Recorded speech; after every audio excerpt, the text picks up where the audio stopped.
Hello, Internet. It's Hello, Internet. us, You know, Kurt and Anthony. Lies you'll enjoy. It's us. well, And we what's are for real on the Internet. what's lies you'll enjoy? Oh, good question.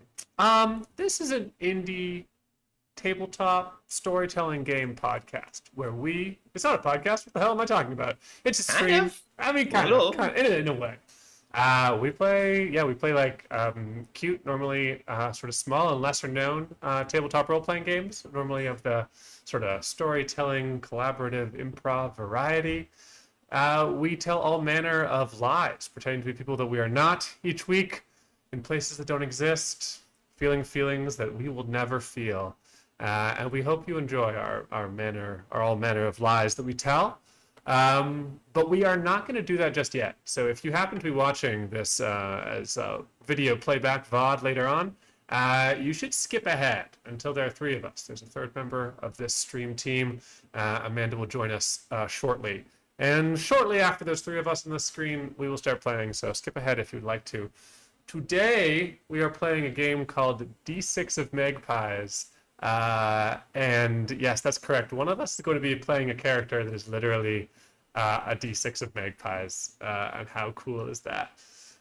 It is a game by Jackson Tegu, one of Kurt's favorite designers. I want to say one of our favorite designers because I've just adopted Kurt's preferences, and Jackson's pretty cool. Amazing creator of like LARPs and storytelling games. Is that a fine description, Kurt? Yeah, absolutely. Those things are all true. Jackson Tegu's work feels like the equivalent of an impressionist painting to me. There's all these shapes and ideas, and it's emotive and thoughtful, and you can see what's being rendered, but it's not just like, oh, this is a simulationist experience of looking at the night sky. It's like, whoa, the artist is making fascinating choices and interpretations, and we are going to revel in it. That's how I feel about Jackson Tegu's That's work. cool. And today is a day like any other Jackson Tegu playing day in which I'll go, I'm very excited, and then we'll do it, and I'll go, haha, neat. And it'll be just like that. It is a two-page game, just for to give you context at home. This is not there's not a lot of game in the traditional sense here, but it looks so very cool. It's also a game. Kurt, is it a three-player game specifically? There are three characters, but I'm thinking I don't know. Maybe it's not a So three-player I game. read it and thought, this seems like it's for specifically me. It's everything that I want a game to be, and it's for three people, and it happens once, which Tegu is is watching. who's watching. I don't think Jackson is watching, but if it But was for me, I'm very grateful.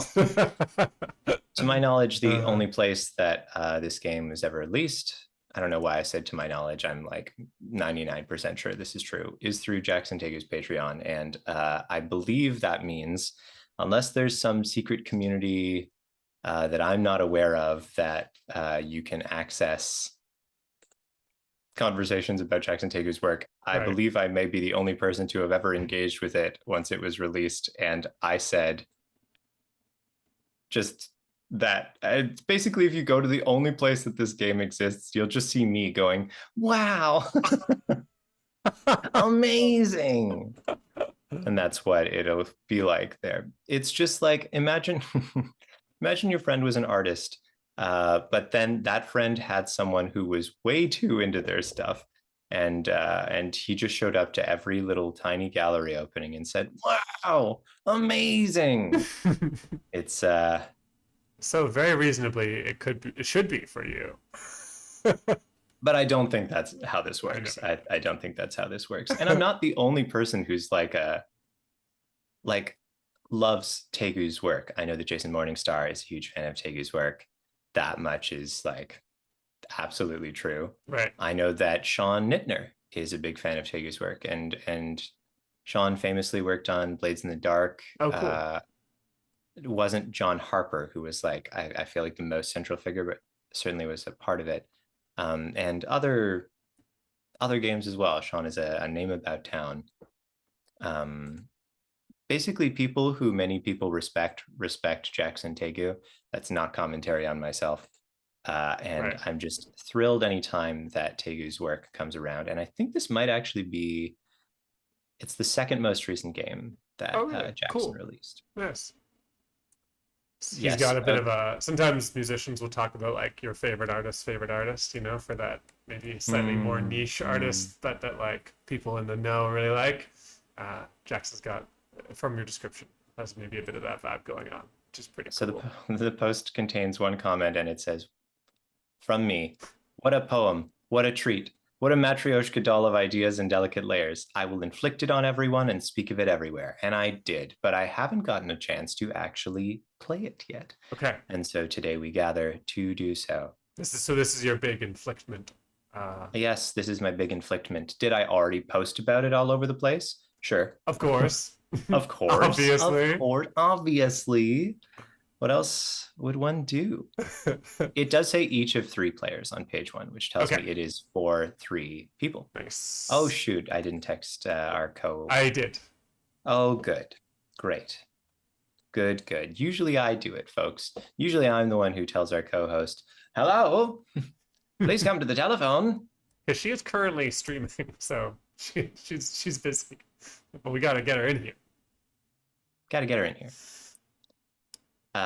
Every week I see that Anthony is using the cobbled together Two stream person overlay for 2 people that I did make on purpose, but not for this purpose.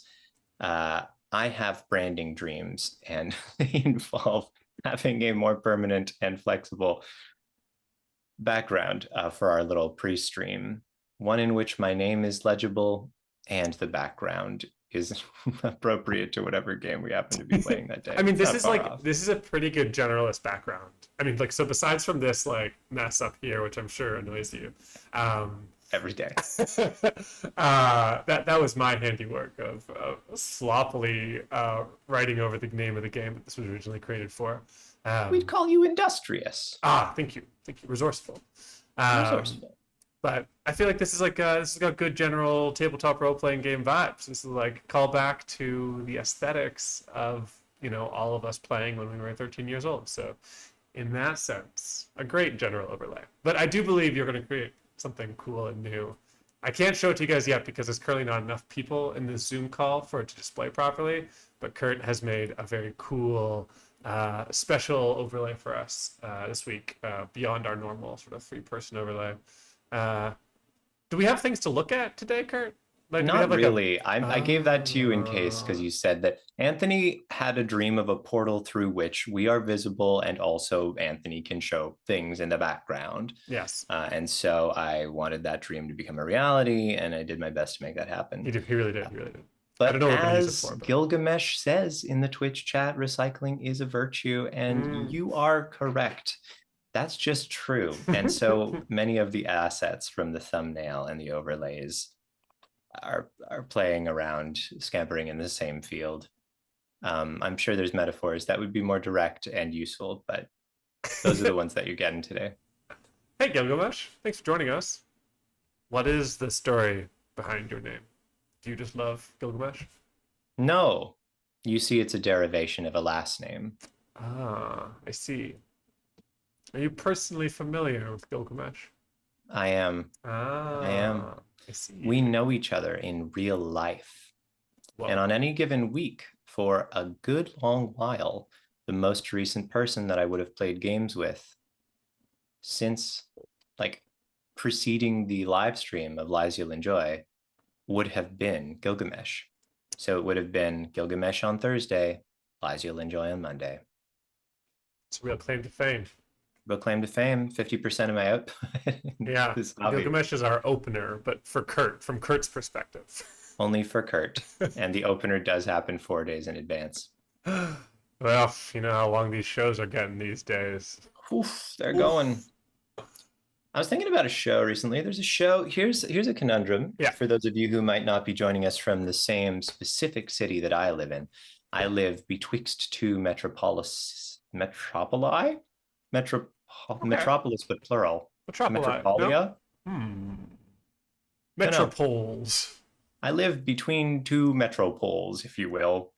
And I'm not like dead center between them, but when artists go to tour, they will stop at the various cities and skip this one that I'm in. They'll skip this one and go to the other two. And so Yeah. I get to play this special game of which one do I go to see the artist who I wish to see. Now, here's my challenge most recently. The artist is performing in the more distant metropolis on a Sunday, but the closer metropolis on a Monday, which is conventionally a day that I would do things that earn me income so that I can continue being housed and fed. What's this artist? Are you allowed to say? Yeah, sure. Jackie Evans. Jackie Evans. Jackie Evans, only I feel like now I might not have full context, but from my perspective, I think that Jackie's star rose very recently with collaborations with the band Wolfpack, Nice. which Cool. famously does kind of funky, like LA funk, and they collaborate with a number of vocalists and artists as part of their process and songwriters. So Jackie released a song in collaboration with them that she had written and composed, but they were sort of backing her on it and released it on their main channel. And I went, wow, so good. Check out Jackie Evans' stuff. Loved it. Loved it. When are they playing? Oh wait, I can figure this out. Ah, I feel like you could go to the distant metropolis. The distant one being where Anthony lives, folks, in case you're wondering. It's very proximal to me, particularly.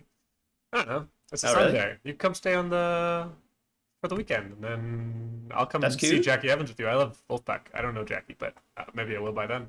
You should. Yeah. You'll love her work. I don't know if you're I love familiar with funk. Carole King. Carole King. It's not funk. It's Jackie Evans doesn't do funk, but Okay. has like a sense of rhythm that drives her piano playing that I think is overlooked. The left hand knows what it's doing. We're not just laying down a chord and then the treble, maybe we get an interesting melody. Right. No. The left hand's like, it's going all over the place. But it is fundamentally like a singer-songwriter with a piano. Cool. I know Carole King vaguely, as from pop culture. Comparisons are often made between Carole King's work and hello, Raiders. Oh, hello. Hello, our good friends from our vampire across the way, Raid. Raid. What was Amanda playing? Was she winning, Raiders? Let us know. This is becoming a tradition for me to ask you if she was winning, and I don't think anybody's ever told me. Why are you keeping it a secret, y'all? Don't hide it. We want to know. We want to celebrate our friends' accomplishments. Now, I will say many times you do tell me what was being played. Yes. But are you winning goes unanswered, probably because you think it's just a meme. But how am I supposed to know if it went well over there? What if Amanda shows up all bedraggled and teary, having been pwned by noobs? Oh no, I hope not. That'd be so sad. If any of you were born in 2004 or later, pwn and noobs are terms associated with early internet nerd culture. To pwn would be to defeat, to own with a misspelling, because that was in vogue back then as a kind of ironic thing. You would also make exclamation marks and put the number 1. It was a very, very popular gag to put a bunch of exclamation marks and then intentional ones, as if you're a person who's accidentally doing it, but you're doing it on purpose. It's kind of a nod to that happening. Now that doesn't happen anymore because we simply don't make typos. So people who are actually really, really not very clever at all will look very clever on the internet because you can't see that they've spelled everything wrong in their entire message. Now, here's the thing. There is there's many people who are very clever and are also very bad spellers, but I do think it was nice to have a level on which, if you were truly functionally illiterate, you would also appear that way. Okay, but Kurt is coming back around because in the age of machines that do language very well, I think it's starting to become a bit of a status symbol to type things poorly, because it's like a sign of life. It's like a proof You're of humanity. Yeah. You make intentional choices. I type in lowercase most of the time, unless I'm typing for a purpose. for some kind of formal purpose. But if I'm typing, even in amongst colleagues who I am aware of at my workplace, I will type in lowercase. I'll also, that I'm not a great example because I also like draw them in MS Paint, and then I'm like, here's you. I drew it in MS Paint. Okay, that's very special to you in particular. This is a pun that you made, and now I drew it. Sorry, is this for your coworkers? Who you sent these to? Yes, Okay. yeah. Basically, at any given point, I am either working very hard or being a complete personality hire who just drew you in MS Paint. Wow, I love your range. You know, Look, I mean, you got to be able to do both. get you an Because if you're employee only who a can do both. personality hire, eventually it gets annoying that you're Don't do any work. don't do any work. But if you work hard all the time and you're not kind of funny and nice, then people aren't going to appreciate your accomplishments. They'll just be like, things are getting done. I send them that way, and then they're done. And they're done. And then they're done. Amanda Easy. approacheth. Prepare yourselves. I am prepared. Oh, oh, Oh, oh, oh. oh. She's here. Hi, everyone. Hello, You hello. missed me. It's been so long since you've seen me. So long. Long. For me, at least. Oh my gosh. My overlays. A terrible mess. Excuse me. That's partly my fault. I do think I shifted around our natural box positions. Not the natural box position. I've corrected them, you might say, because now they're taking up what I feel is the appropriate amount of the screen. The birds are irrelevant. The birds won't always be here. They're here today. Okay, I need to see the birds. So, is this on the overlay? Yeah, yeah, you should of check it out. course. It's very cool. Birds, overlays, these are two things that are always interconnected. I like you did not put the name of the game on this overlay, just a shit ton of magpies. It felt, I really do like to put names on overlays, but I mean, you can't even get this one. And I did put 6 magpies, so I feel like it balances It's out. appropriate. It's appropriate. Okay. I think our overlay is not a disaster now. Oh, almost not a disaster. Amanda, Could I were have warned you... Anthony, folks? I could have, but I didn't. It's okay. It's okay. Sort of fix it on live. Fix it on the go. Amanda, did you win? Yeah, I won. The last game we won, and that's the only game that matters. Yeah. For An sure, entire for sure. thing. And our last game was a W, so it was a pretty sweaty day in Marvel Rivals today. It was pretty sweaty. It was pretty sweaty. Yeah, but it was fun. It was good. Like literally sweaty because Like your sweaty, bunker is like warm. no, my bunker is actually a nice, moderate temperature right now. Oh, It's we like love that. 23 degrees or something in here, which That is is not totally bad. livable. That yeah. is very That's reasonable. totally reasonable. But it's more like it's sweaty, like the game is Are you not people familiar are with playing this to term destroy you.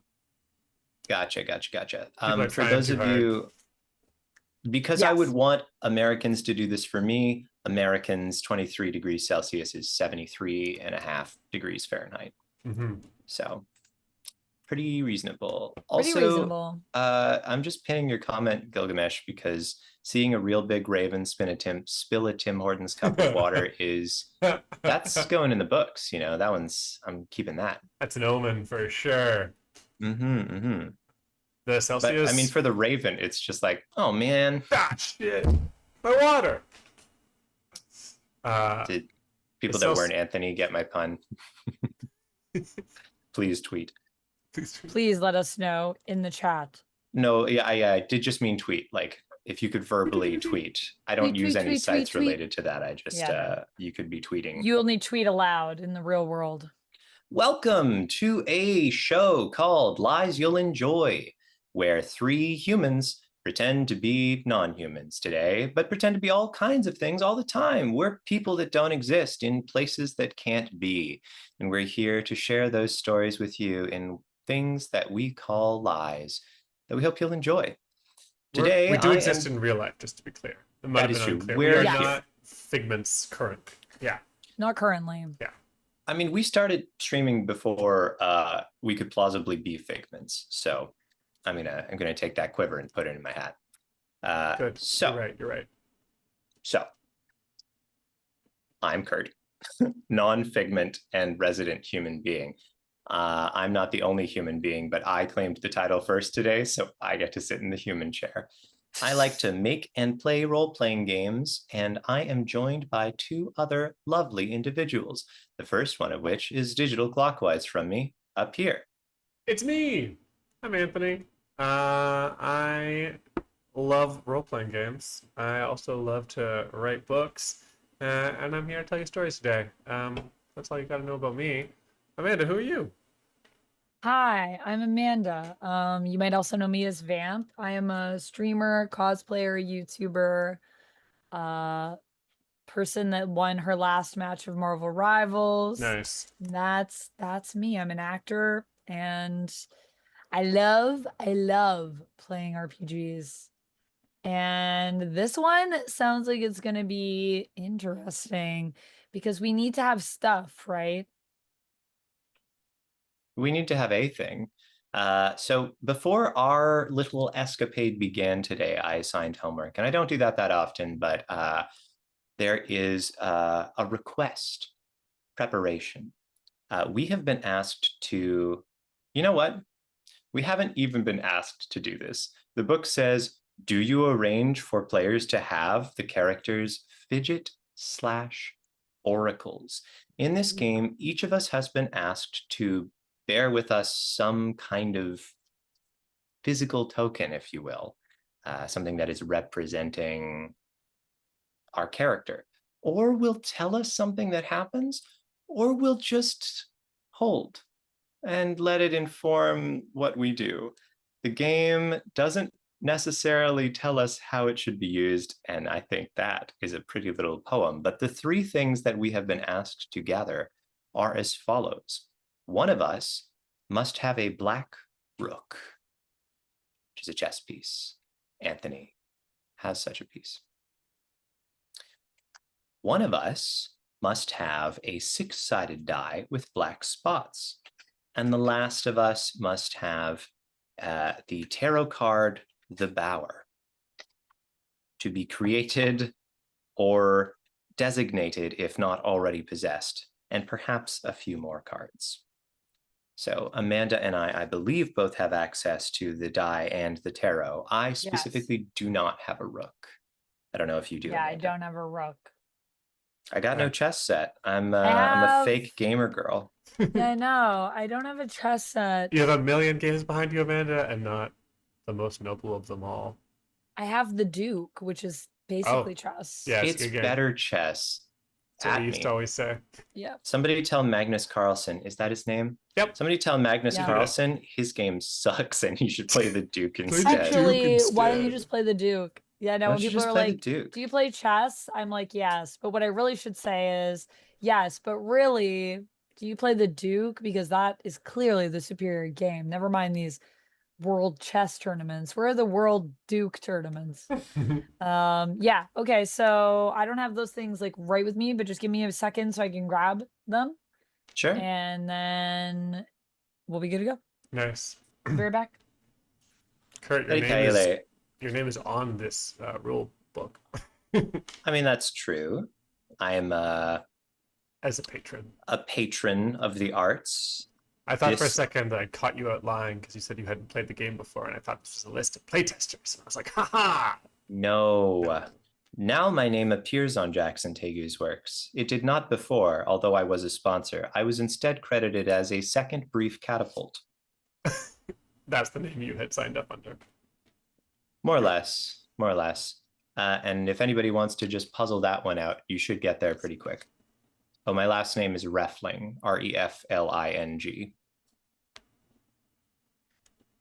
You were going to say something to Eddie Kaye? Just that I don't know who Figment is, and so I can't help you. Sounds like a Pixar character, and I simply don't even know if that's true. Even that I know not. Is Figment from that Pixar movie about feelings?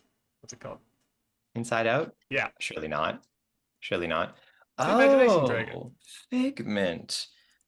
That sounds animatronically familiar. Figment. Ah, Whoa. yes. So, yes. Oh, this is a Disney park character. Yes, not to be confused with From Interesting. Media. That is delightful, actually. Love an animatronic. Big surprise that I feel like there's a very thin line between animatronic and puppet. Yeah, Big overlap there. totally. Lock the Fox is telling me he had a ride in the Epcot Center. Actually, he didn't even say the. He had a ride in Epcot Center, like it's a place down the block that you can just walk to. Yeah. Show of hands. Are you people all going to Disney? Is that something you're doing in your off time? Is that what you do when we're not here? Yeah, Have you who's ever been to Disney, Anthony? No, I've been to Universal though, so pretty close. That's the one that's near Disney, also in Yeah. Florida. That's the Correct. one that came to fight Disney. That's right.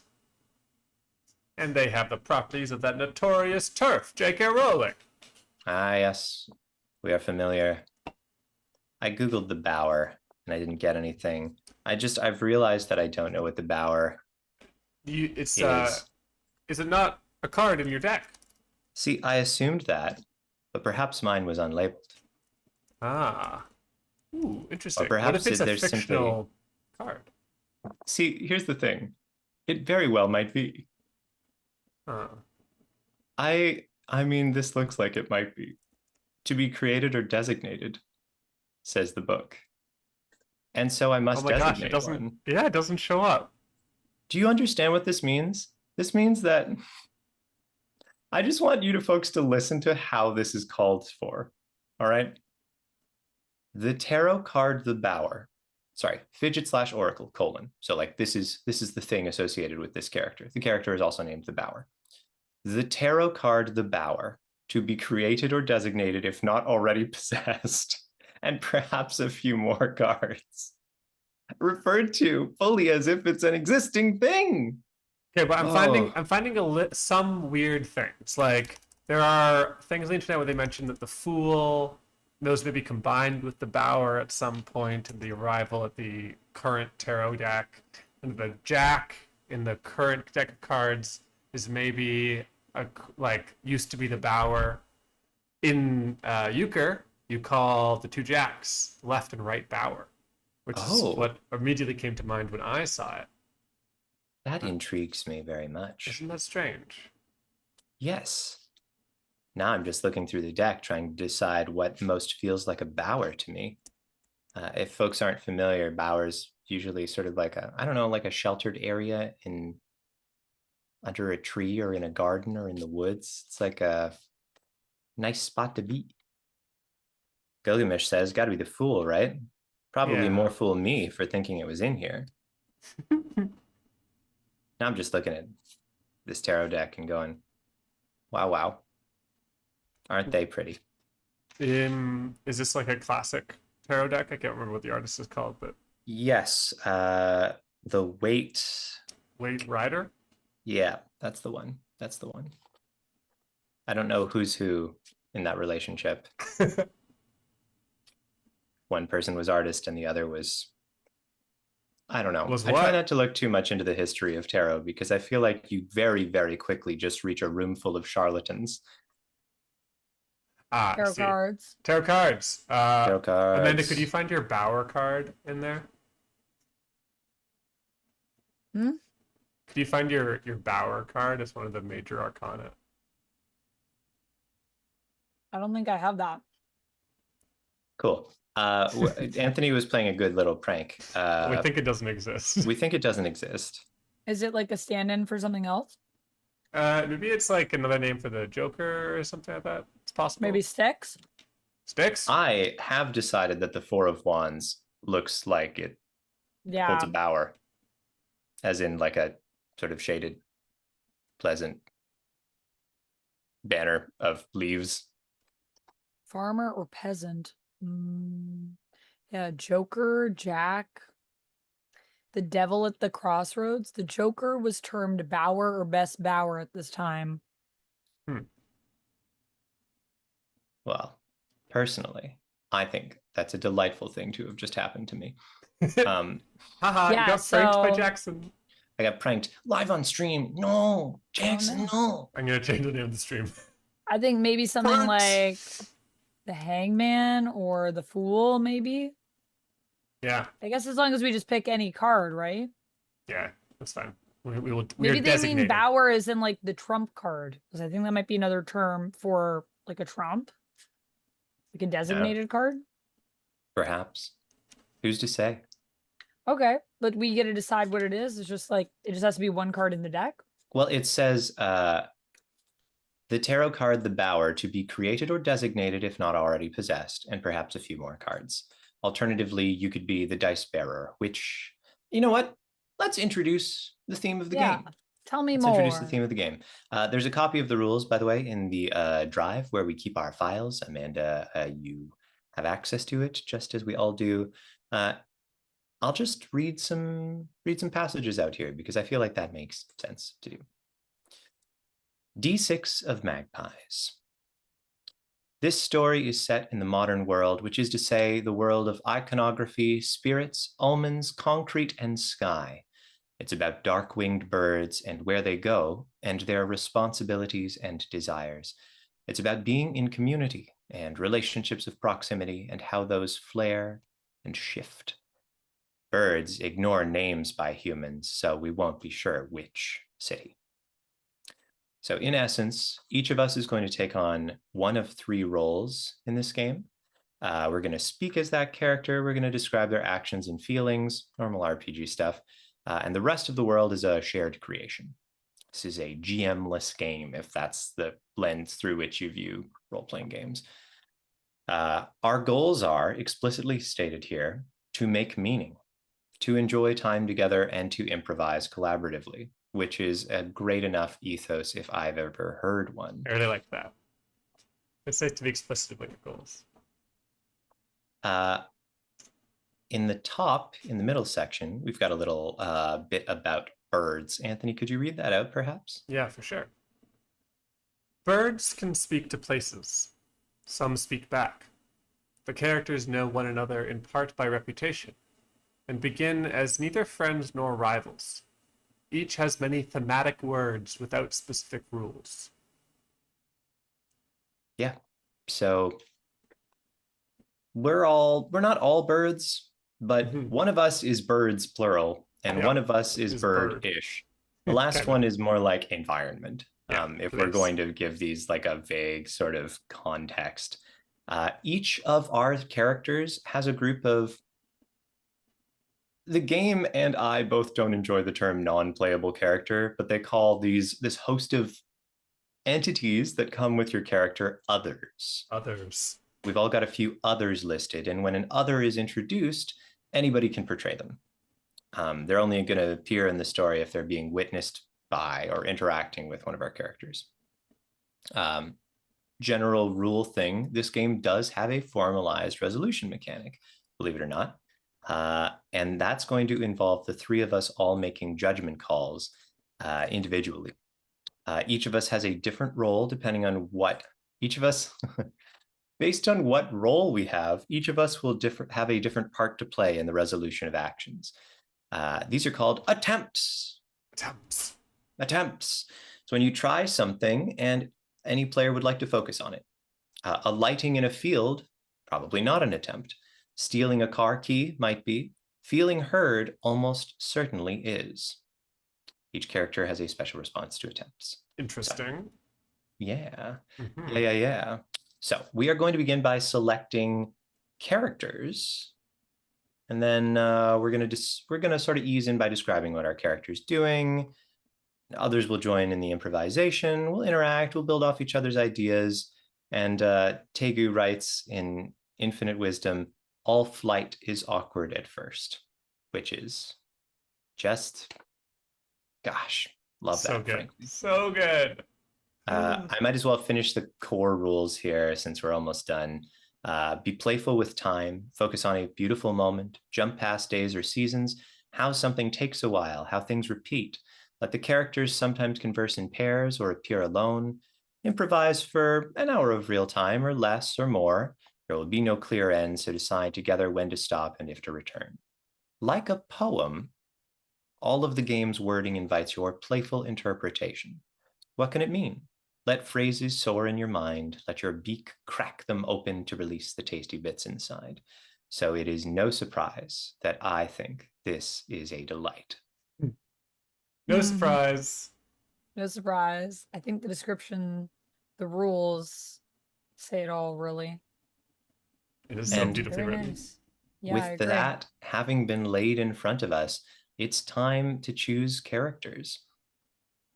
We have the Rook, the Tiding, and the Bower. I would invite both of you to open up the rule set and take a glance at the Rook, the Tiding, and the Bower, which are all on the final page, carefully divided into normal sections.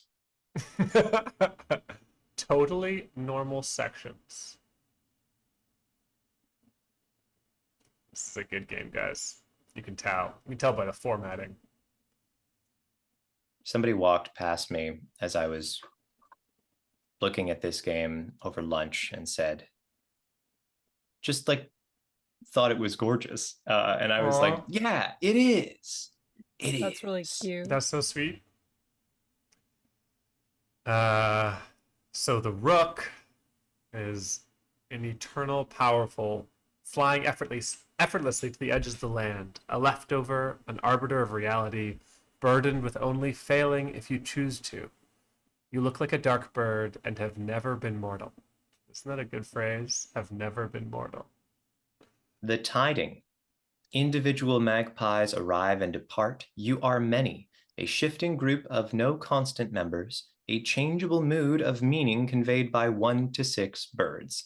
Some have distinct markings or opinions. Ooh, I like that. I like that. That's Finally, a die, just to be clear. it is a die. Finally, we have the Bower. Amanda, do you happen to have the rules open? Yes. Could you read out the first paragraph? Oh, you're already ready. Great. Mm-hmm. You are a wide place, once beautiful, overgrown, factories derelict, dead nests, chain link fences, some field, some streets, a few shops over there with second floor apartments of TV flicker. You were also some gradually noticed translucent birds here and there. That's Here nice and of the there. game to let everybody be at least a little bit bird. Well, little everybody's a bird. little bit bird. Yeah. I know I am. If you're the Bower, you're translucent bird. It's true. So each of us will have one of these, and that will be determined by what we've brought with us. I've got both die and tarot. Amanda, do you have a preference between the Tiding, portrayed with a die, and the Bower, whose fidget and oracle is tarot?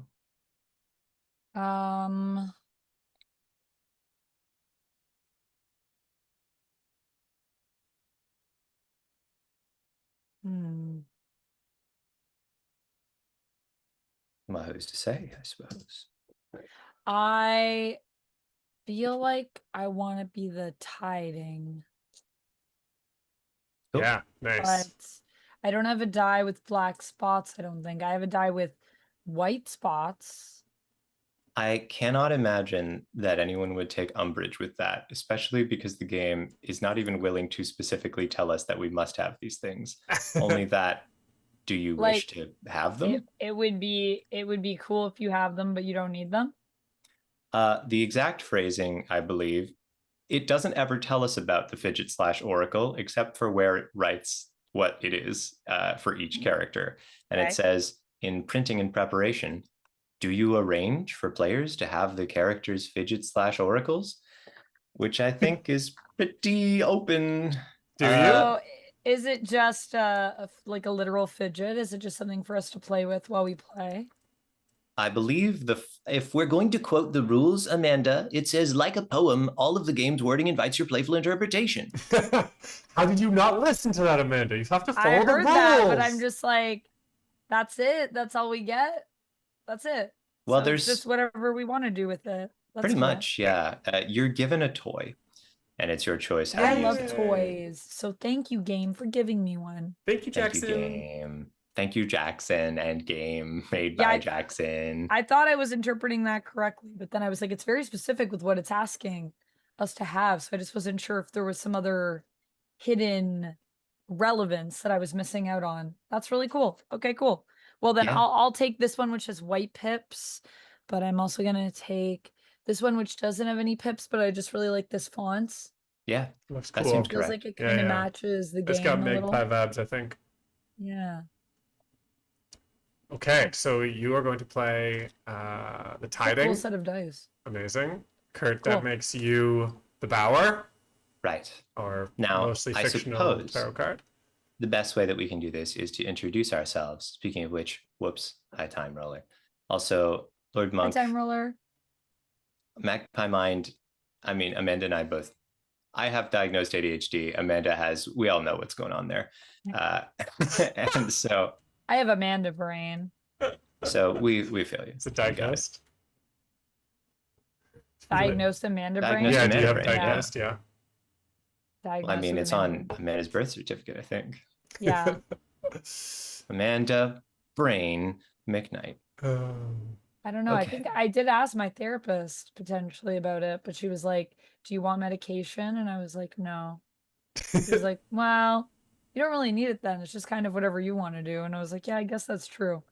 Does the medication make you more or less Amanda? I don't know. Amanda doesn't have it. Amanda wasn't intrigued in exploring medical solutions to Amanda Brain. No, I know, but I'm just curious about the options. Could we make you more Amanda? I don't know. Maybe. I think it depends on your interpretation of how the substance would affect you.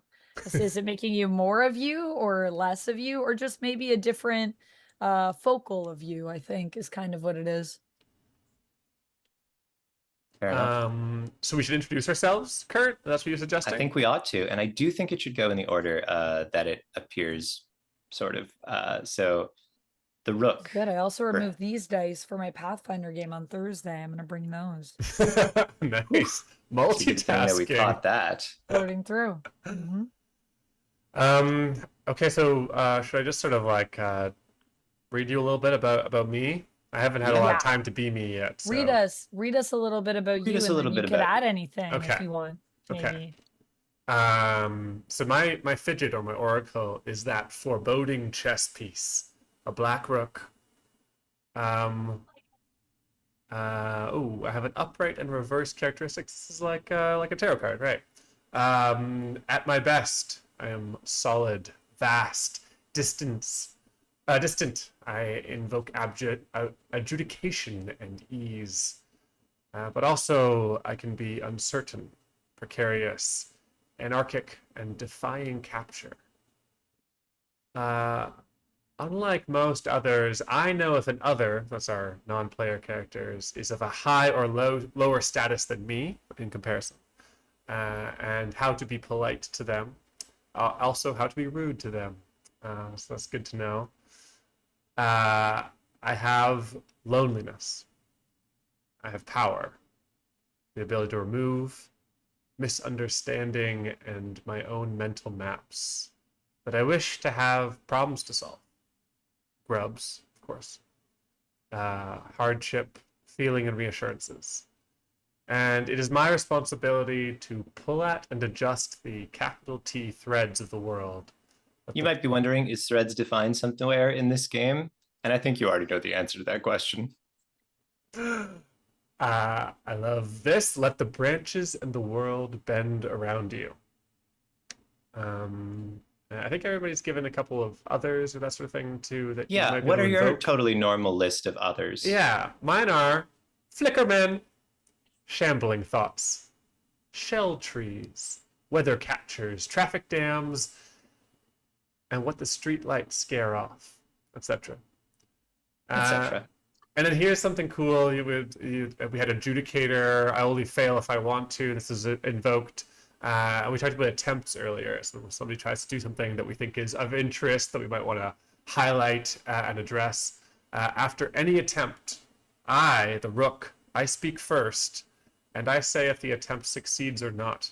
I just get to decide. And in the story, the Rook decides. So that's true even of my own attempts, I assume, which means that I'm kind of the arbiter of my own fate, which is very strange. And that's me. That's the Rook. Everything you need to know. Great. Joining the Rook is the Tiding, individual magpies. Amanda, what's your deal?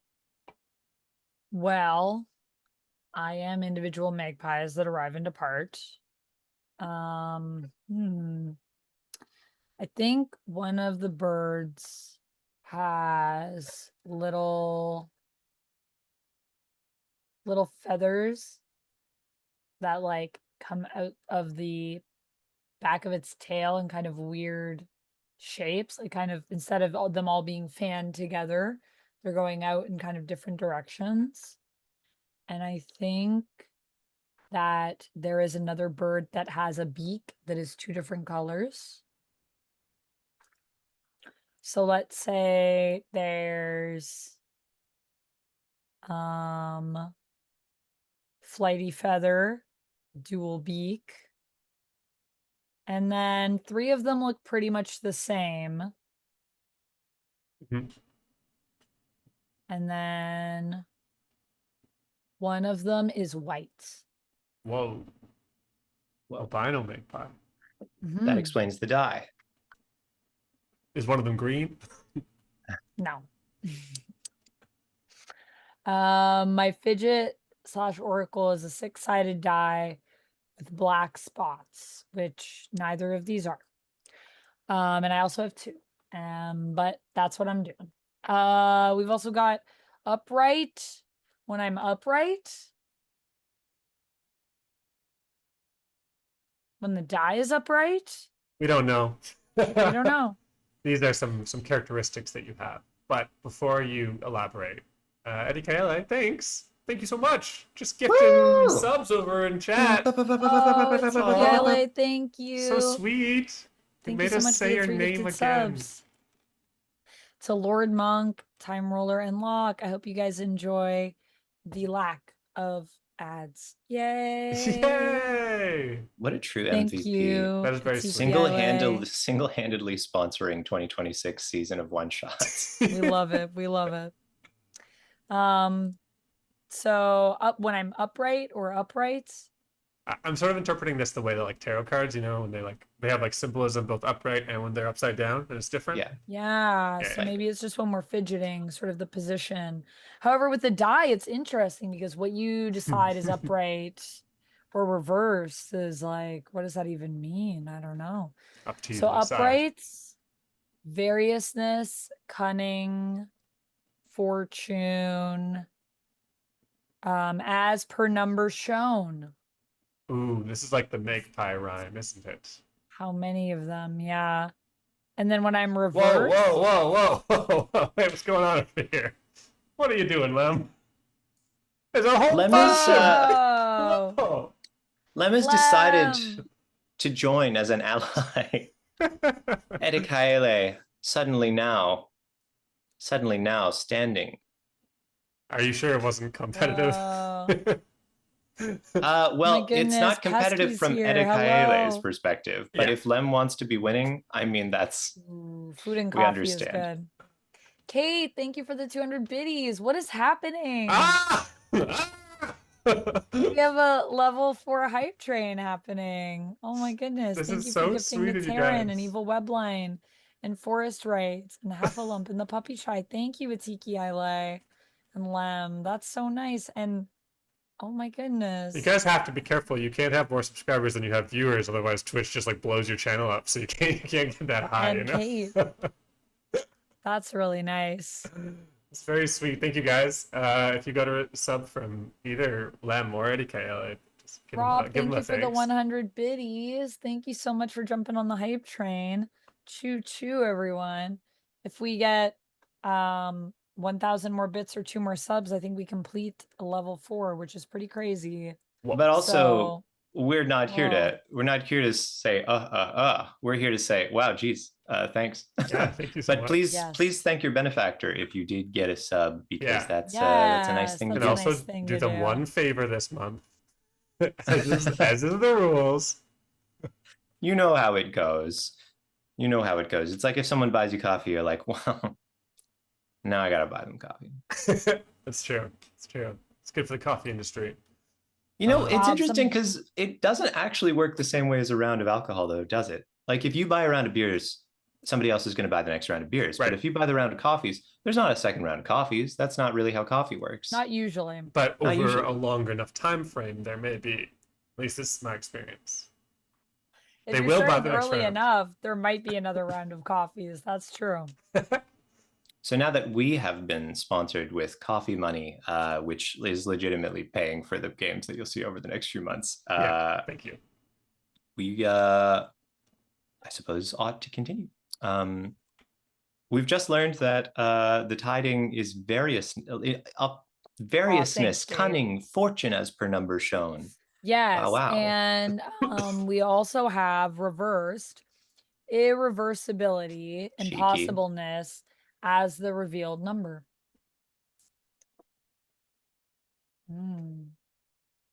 Oh, wow. You've got some fascinating things that follow as well.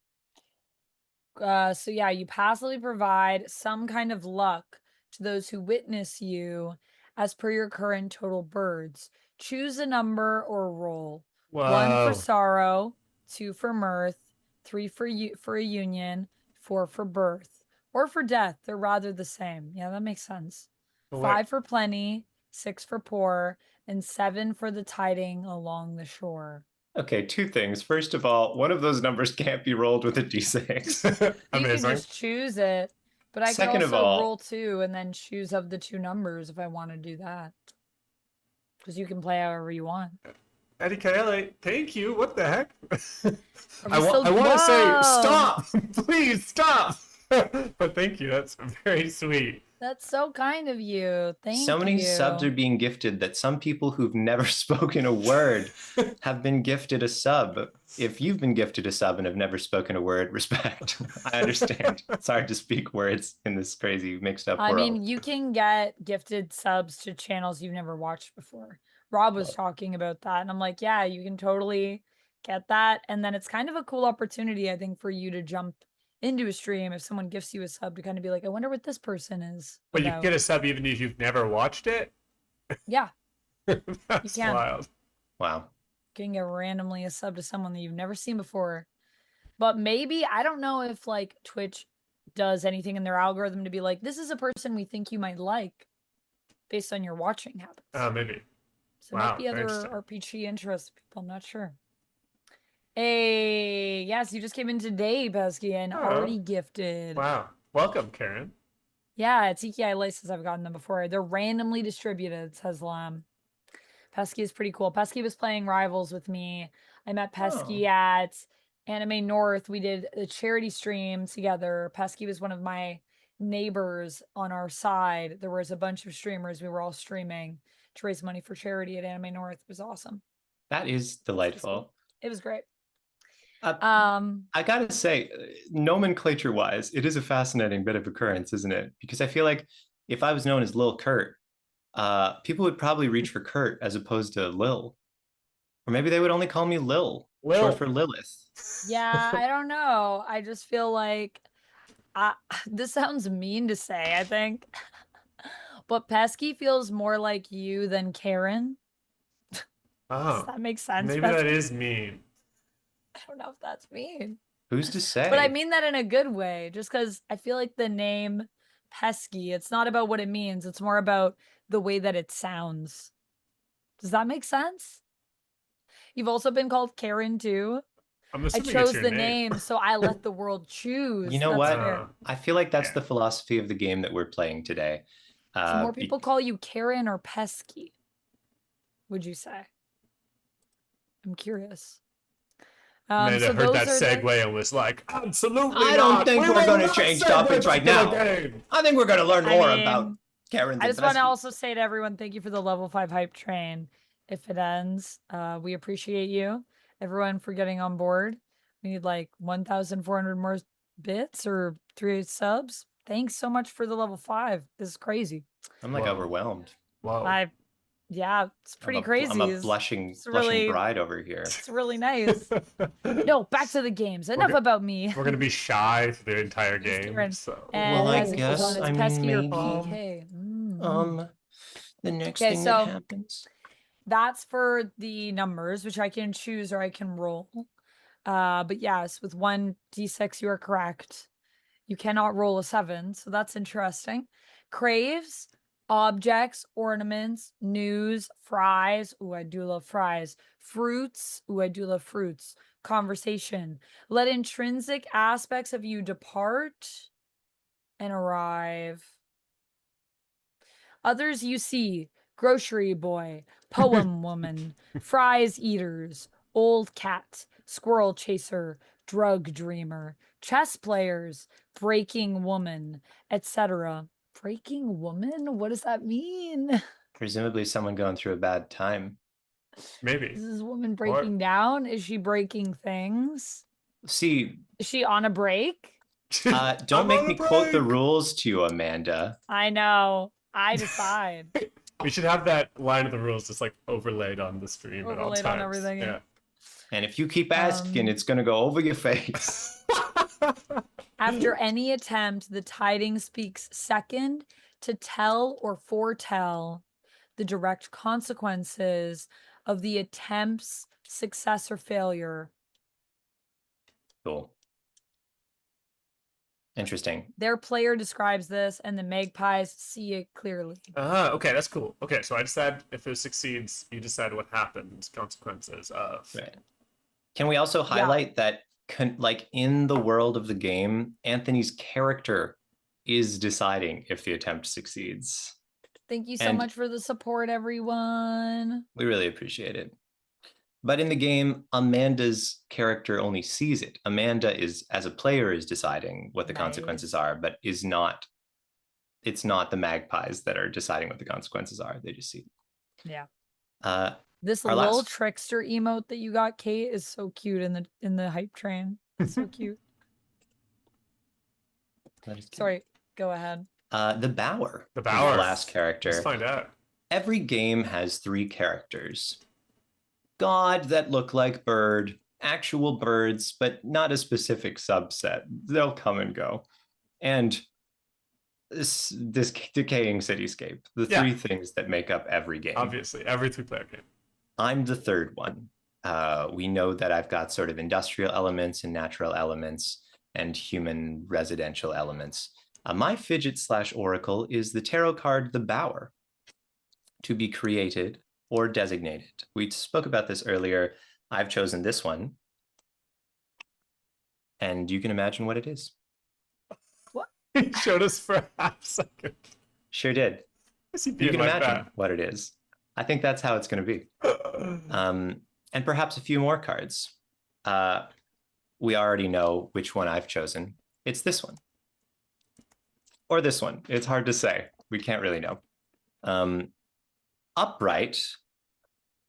Upright is joy shared, melding, boastfulness, appraisal, taming. Reversed, these describe a different side of me, disrepair, forgiveness, fear of warmth, averting care. I'm described as near vacant, haunted by shadows. Places have their senses, and yours are translucent shapes of the birds who once called you home. All speak in your voice and aren't held by your borders. I yearn for rain when dry, sun when wet, seeds to arrive, further decoration, and those who'll call it home. My little poetic goal, my flickering little note is, let pools of water gather in the empty parts of you. It also says arcana/place others, the clover leaf, the dust, the boughs, the bird watcher, the mall, the extinction, the egg, etc. Everybody who knows tarot has seen all of these cards before. Oh, yes. I love the egg. Finally, after any attempt, the Bower speaks third, saying who and what else is affected and how, where, when, wider ramifications. Its player describes, but I don't even see it as a character. As a character, I have unclear visions. Unclear visions. So Anthony's the fates. I'm the consequence, and you're the bigger picture. Sure. I'm a clouded crystal ball. Ooh. I'm a home. I'm a place. Ooh. The implications. The implications. Cool. Okay. Those are our characters. Tiki LA, thank you for gifting to Chemdog. That's so kind of you. That's very sweet. Thank you so much. After we choose our characters, we now have to answer 3 questions. Or rather, I think one of each of us has to answer 3 questions, and we have to decide which.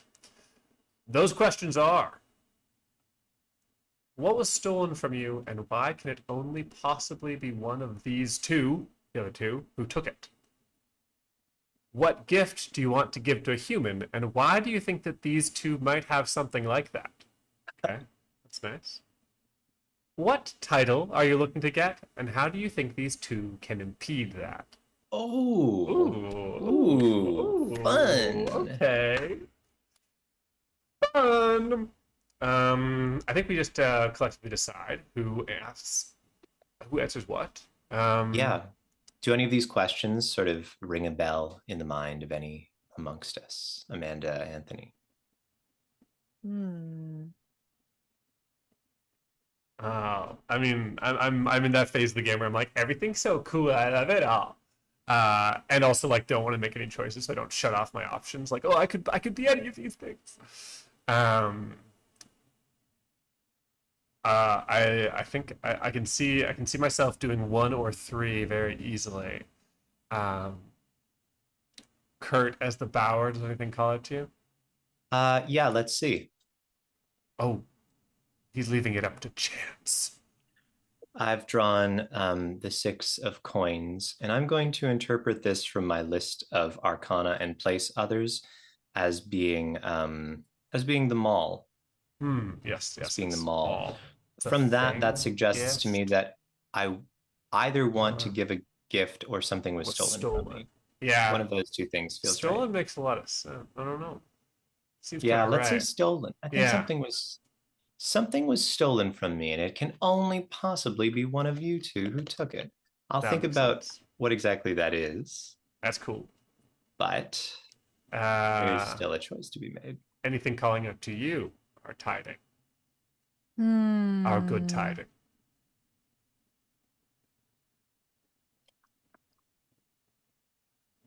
I don't know. Okay. All right. Maybe like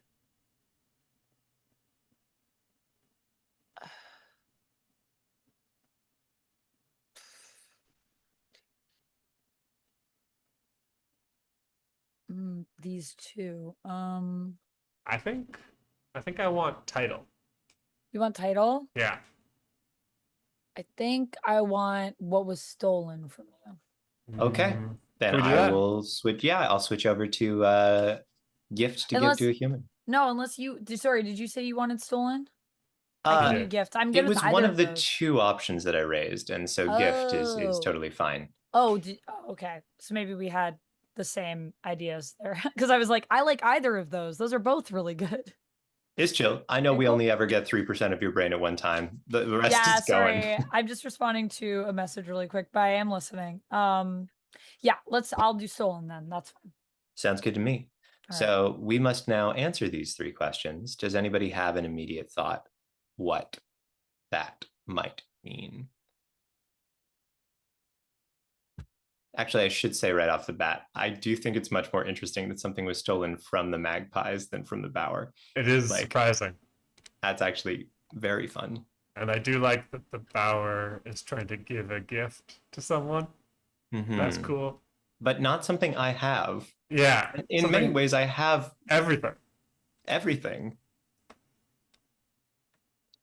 Ooh. What title am I looking to get?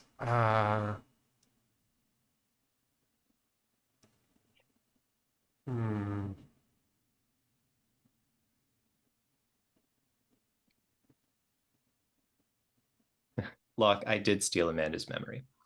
That's what happened. That is what happened. Yeah, that is what happened there. You Or might have been wondering what it. happened there. It's gone. It's a bad habit. I'm trying to get over it. Trying to be better at not stealing people's brain material. I think Yeah. what I want to give to a human is something a little bit intangible, something I think it's got to be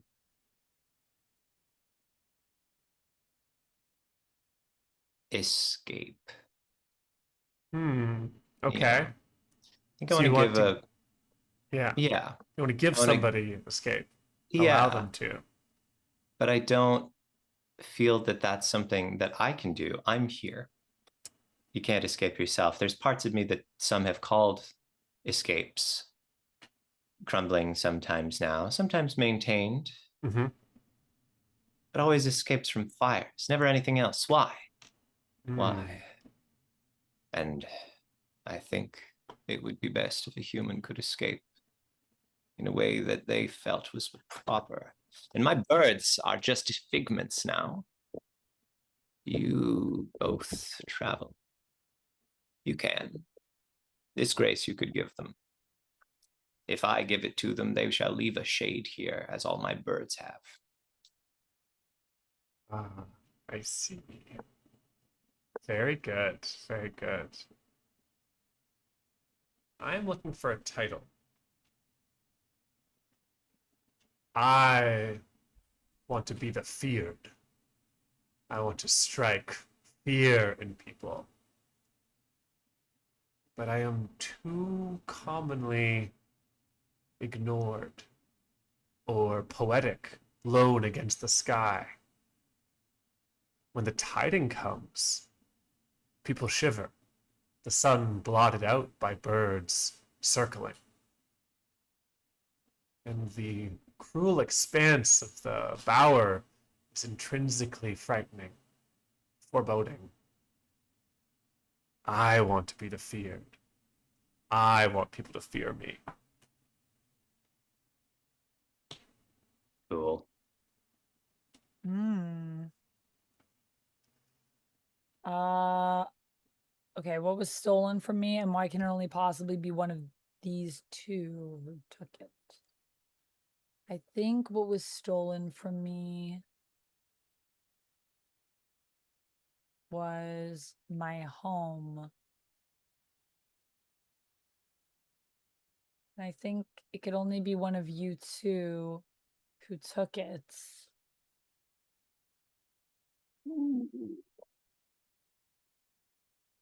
That's fun. Because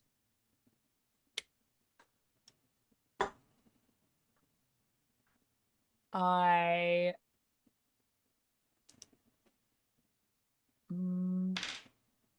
I don't know why. What was your home? If it's something that's actually stealable, I I mean, think I could have stolen it. the reason why I think it's you too is because I no longer remember what it looked like. That seems right. Must be one of the two great mysterious forces that rule your world. Yes, that makes the most sense. That makes the most sense. And it's no longer something that I can even imagine what it was. Hell yeah. Wow, cool. Cool, cool, cool. All right. We have answered the questions, which means we are just about ready to play. Um, Yeah, Chem Dog. In many ways, we are playing. That's kind of how this works. This is it. No, I just mean I wanted the audience to know that we consider character creation an integral part of play. Sure. Yes, Yeah. it's true, it's true. One of the best. However, Some I of do our think games are just that, and then we're like, that's the end. We built it. Goodbye. as far as I can tell, structurally, I think we'll drift between things that are sort of scenes with a beginning and end, and things that are a little bit more impressionistic, just a little narrated glimpse of something, maybe a aesthetic description. And in fact, I think I might start with just like a few sort of evocative images of things that I think are happening right now within me. Wind whips through this place and then slows and then slows and then stops. And the creak of what they call a fire escape rings out for an audience of no one paying much mind. Across the street, a flower shop is ringing up the last order of the day as the clover leaf picks up and then lays down a bouquet.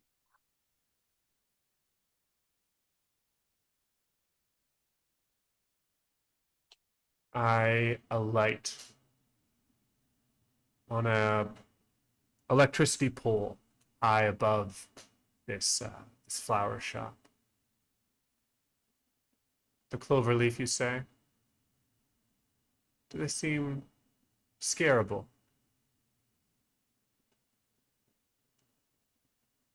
A translucent bird flies up beside you, and another beside it, each standing abreast of you on either side. They speak as one, speaks unmoving. To scare. To scare. Why? What a feeling, don't you think? One of the most powerful. I want to Felt create many feeling. things. I felt many things. You are but a shadow. Don't lie of feelings. The birds disappear.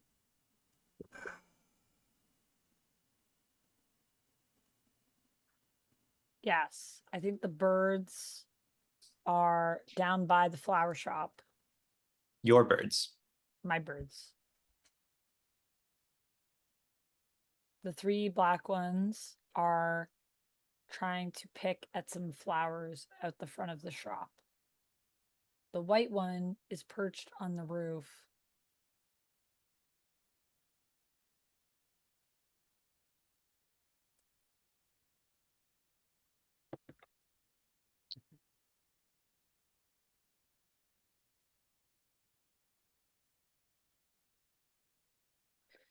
The dual beak is beside it and has managed to find a fry, which it brings for its friend to share. A fry eater not far away. He's grumbling on a bench, watching as a fry that was wrestled from the little paper basket is being eaten flagrantly just across the street. Flighty feathers as this fry eater looks across,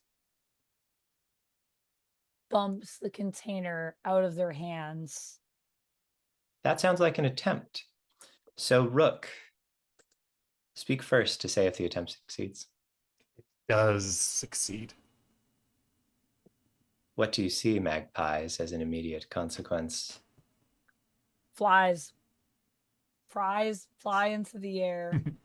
And as they do, the magpie swiftly flies up and grabs 4 in one foul swoop through the air, taking them up, up, up, and then dropping them down onto the sidewalk by the flowers, where the black magpies jump down, tired of pecking at these flowers, which do not provide as much sustenance as, of course, the fries. However, the fry eater does find, I think, at the bottom of their container that there is a promotion going on, and they have actually just won another bucket of fries for free. At the bottom, it says 1 free fry. And so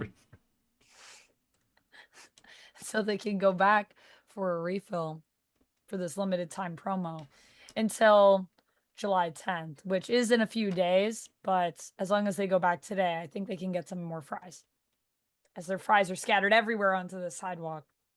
And Bowen, what of the indirect effects, the wider ramifications of this? Oil in a puddle, in a pool, rainbow refractions, reflections facing upward, rainbow refractions, reflections running down into the sewer drain.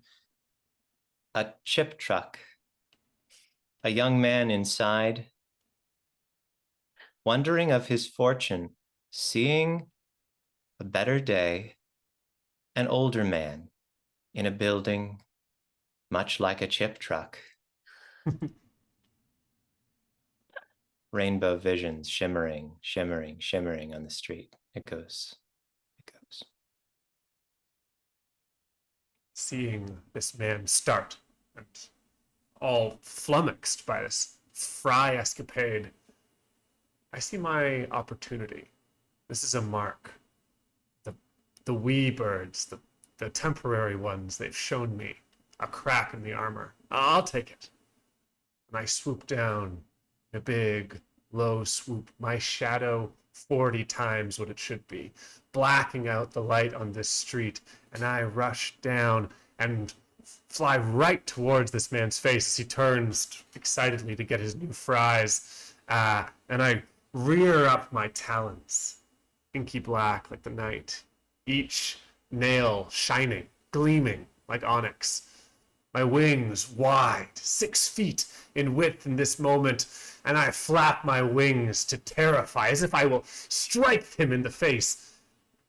At the last moment, of course, I will adjust my my path, but not before taking what I want. Fear, shrieks, screams. Is this an attempt? It certainly is. Do you Certainly succeed? an attempt. Oh, we're having a fight right now between the Rook and Anthony. Because if it was just Anthony to decide, the answer is clear, but it's actually the Rook who gets to decide also. Yeah. It's player decides, but in the story, the Rook does. Yeah.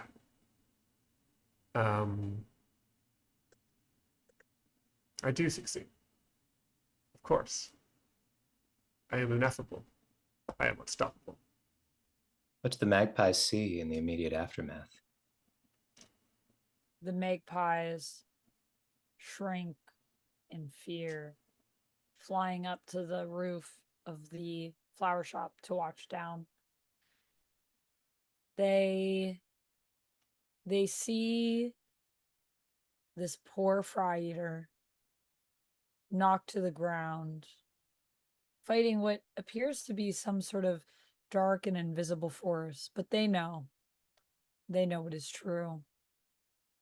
And they also know the mental scars that will forever haunt this poor fry eater. Will they ever eat fries again? Fry trauma. And And maybe what? not in the park. And what I of don't the whispers across the entire net, Bauer? Swirling without clarity. A building rises in the distance. A building falls in the nearby. A man who felt so comfortable shifts his life to find something else, moves away, never dwells on his state without reflection again. A dark shape in a sky becomes something new. I think this is how it's going to be from me all day, folks, because I'm having a blast with it. The goal of the game is to enjoy yourself, and I think Kurt's enjoying himself. I It's true, think yes. success. Twilight has fallen, hasn't it? Somewhere far Yes. away in the cityscape. If you look out on the horizon, you can see just the edge of the light as it sinks below. The ball of fire that warms my wings is gone. I have And- a habit, a pattern at this time of day. Do you want to know what it is? I fear that I already know. What is it? I like to watch the tiding try to find its home. What delightful, strange beasts. They wander and spiral, looking and looking. Oh, they can never find it. I like to see the panic set in just in that pitch black moment after the sun goes out. They head towards the trees first, feeling as though trees are a good place to sleep. But they realize that this tree is already occupied by squirrels, and the squirrels do not like to share. One of the magpies, Dual Beak, swoops down in an attempt to knock one of the squirrels out of the tree. An attempt! An attempt. Does it succeed? No, it does not. Instead, Dual Beak simply runs into the tree, realizing that the sun, where it is about to set, has momentarily blinded them. That's cocked. Pardon? I Oh, said that's cocked. I see. I just thought you were talking The- about cocks. You know. Games about birds, folks. Dice, the dice.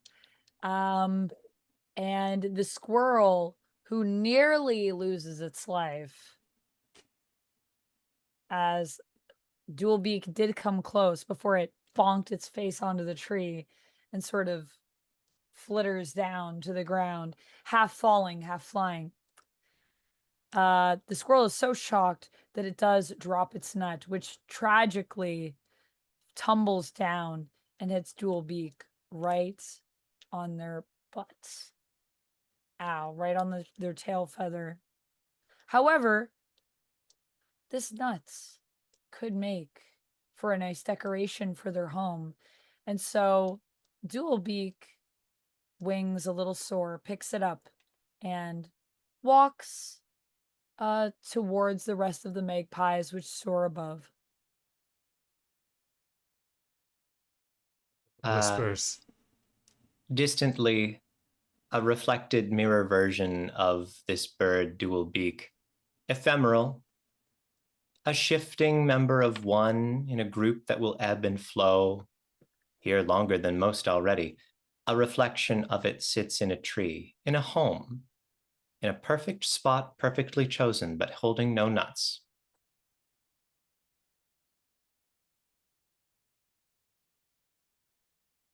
I think As the magpies. Oh, I was just gonna say that the rook flutters past this shadow home, this perfect little nook the bower has carved out. Naughty, naughty, the rook says. How dare you taunt them like that? I taunt none. I am reflection and refraction, as you well know. Do you think they should have it back?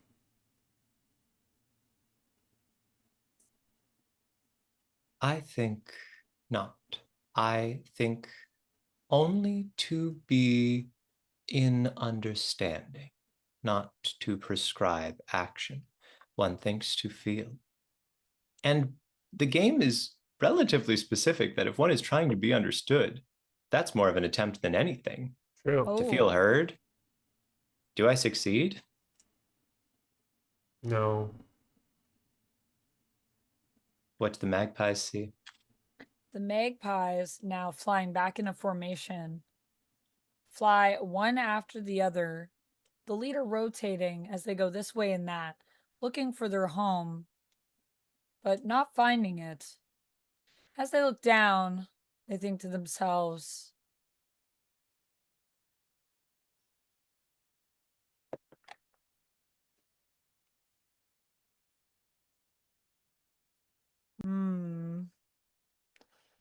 there is some sort of tragic unawareness that permeates in all directions, a sort of lack of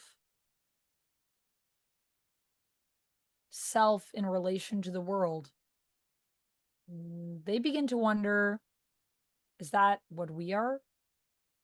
How do you know if you can really see the world? And for us, what are the immediate direct consequences, or one of them?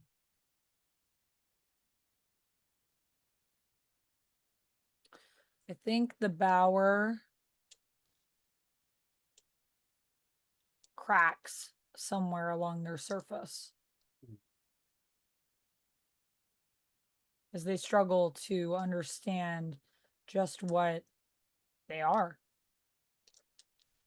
A flickerman in a home in a canal braces himself as some structural piece of a foundation shakes. A man stares at numbers in a bank account and looks at a rental agreement. A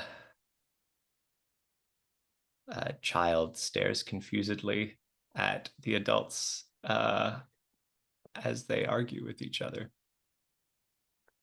I think for the Rook, while it may seem that they've won in this situation, there is an element of closed-mindedness, a sort of ego that overtakes them. And we feel as though this may be the beginning of their loss. Something shiny catches my eye. I wish you didn't always speak in riddles. So long we've known each other. And still an acquaintance. I don't speak in riddles, I speak in truths I perceive. Riddles are puzzles with answers. The I am Magpies pieces. try to open a door. Do they succeed? Yeah. What door is it? They open the door to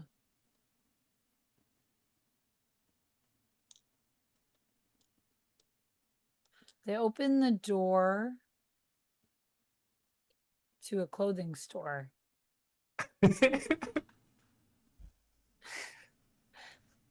And they wander inside. This might make a nice home for them. This could be a good nest. And they start to take things down off shelves and amass them into a sort of little pile in a corner. What about the Christmas decorations that are still up? The Christmas decorations are used to brighten up their nest. And yet, at the same time, they also arrange them so that they create a sort of distraction to anyone who might come by, showing off a particular rack of clothing that now is covered in tinsel. Fair. It's July. I just want to point that out. I think that's great. I'm reading my passage, and it does say its player describes the bower has only unclear vision. So that suggests to me that I could tell you folks more clear things if I want to. You want to, okay. If I want to. I think that makes sense, though. I think a clothing store employee finds missing tinsel 6 months from now, and that's a breaking point. There's this moment of frustration. I can't keep doing this. I put it here last year. I'm the only one holding this department together. The bower sees a glimmering green triangle shimmering with effervescent little sparkles and a person full of emotion somewhere distant to it.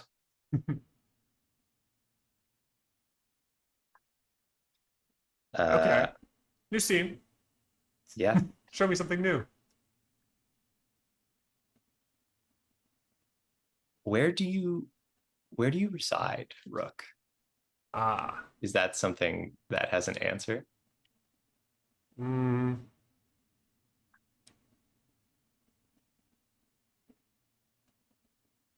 the beginning, I resided as is proper in the Hanging Man's Oak Tree. It's a place of death where the mud grubblers at the time would go to hang their criminals.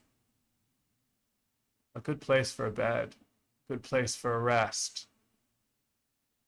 but that was long before the city showed up. I'm now in the oak tree's place. What did you build there, Bauer? In the oak tree's place, what did I build? Yeah. In the oak tree's place, there is a shell of sorts. It's a hollowed out tree now, lightning having coursed through it. Did I call the lightning? It was only a feeling, not an intent. And now a precarious treehouse rests, someone having found good footholds in what is now not a good tree. Mm. Mm-hmm, mm-hmm. But the family whose backyard it belonged to, they have left a while ago. They said they'd come back, but the kids the kids' bedroom window was left open, and I live in a grand nest made in that room, all manner of wonderful things that I have collected, adorning its walls, and a massive tangle of branches created in the center. When I do sleep, which is seldom, I sleep there.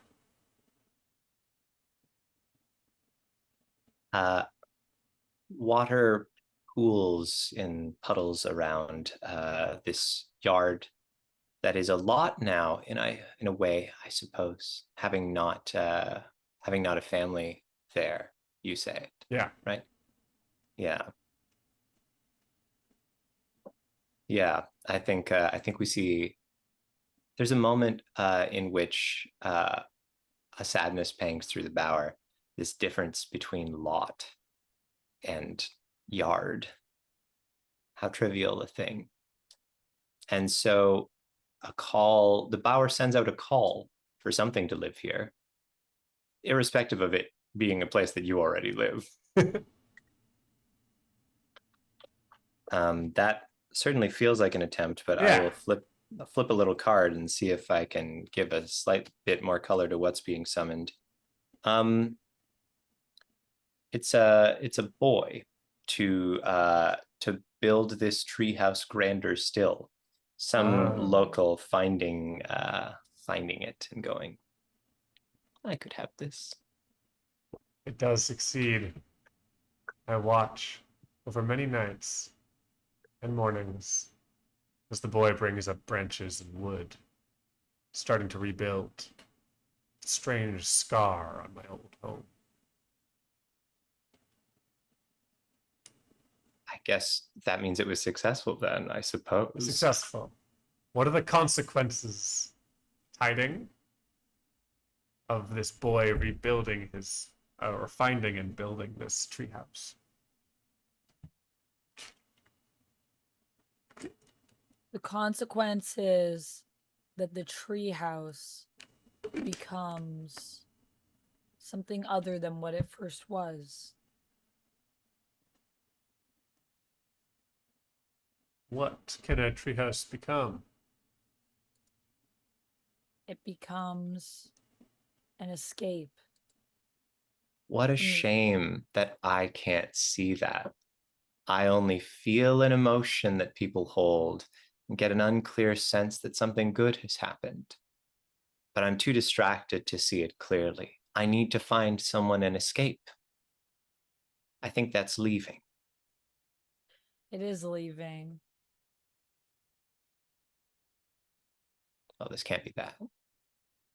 Magpies look on and see someone running away from a reality that does not seem to serve them.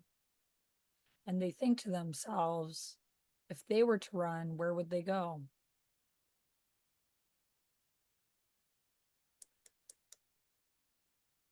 The birdwatcher watches the magpies. The magpies watch the birdwatcher. The birdwatcher watches the magpies. The magpies move towards the birdwatcher. What does the birdwatcher have? A bright grin, having been approached by one or more magpies. The birdwatcher The white carries. magpie gets really close to the birdwatcher. The birdwatcher has a shirt with little crystalline buttons and a pair of binoculars and a satchel. But the binoculars are away. The bird is so close. To any binoculars here? What are they doing other than watching anything? Are they just watching? They've never been this close before. Do So they have a there's cube with them or some sort of rectangular device? Rectangular items? Anything that's like a rectangle? what are some more ways that we can ask if they've got a rectangle? Like a box, but long. One question first for the Rook before I answer that. Is this other higher or lower status than you? And do you see it as polite or rude? The bird watcher. Mm-hmm. The bird watcher is lower status than me. Higher status than the magpies. They don't know. And I think their behavior is quite polite. They are a well-respected servant of the land.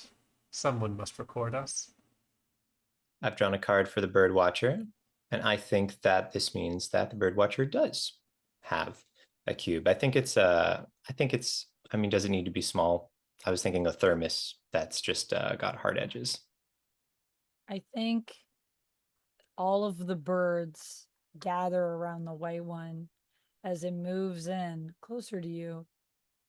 And some of them even begin to hop around. Are you standing? Are you sitting?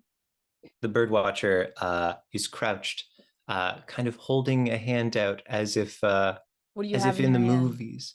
What's in there? No, the dream is that a bird will just jump onto the hand for no reason. The bird The watcher isn't birds sure if jump it's into your ethical. hand. And as it does, the other bird goes for the rectangle while the rest of them circle you, one in your hand, the others sort of chirping and hopping at your feet. The white magpie goes for the rectangle. Okay. Is that an attempt if it's not us? I don't actually know. Yeah, it's an attempt. I guess it's an attempt to take the. Oh, the magpie's thermos. doing it. Yeah, Right. yeah. The magpie wants Does that it thermos. succeed? No. The thermos is simply too heavy for the magpie to pick up. It tries, but it can't really take off with it. And so instead, it kind of just pecks at it and then pushes it over with its head. Yeah. A year from now, a bird watcher sits with family and tells the story about this crazy white albino magpie that came and stole her coffee, and it was that close, and then the whole thing tipped over, and I wish I'd brought a camera, but I didn't even think to record it, and nothing like that's ever happened since. The bower just gets a sense of effervescence, like a bubbling, like a fizzy soda in the edge of their awareness, reaching into the future.